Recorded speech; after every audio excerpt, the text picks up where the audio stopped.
నమస్కారం. ఘంటారావానికి స్వాగతం. ముందుగా ప్రధాన అంశాలు. తెలుగు రాష్ట్రాల్లో మరో 2 రోజులు వర్షాలు. కోస్తాంధ్రలో భారీ వానలు కురిసే అవకాశం.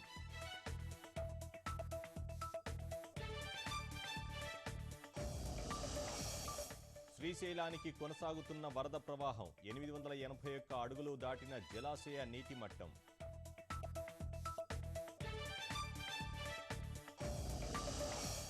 గుంటూరు విజ్ఞాన్ వర్సిటీలో విద్యార్థులతో వెంకయ్య ముఖాముఖి. కట్టుబొట్టులో భారతీయత ప్రతిబింబించాలని సూచన.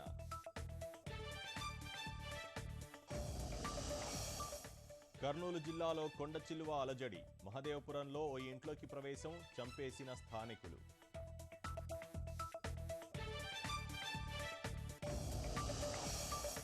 తొలి ముఖాముఖి చర్చలో హిల్లరీ ఆధిపత్యం. ట్రంప్ విధానాలను బాగా ఎండగట్టినట్లు ప్రజల అభిప్రాయం.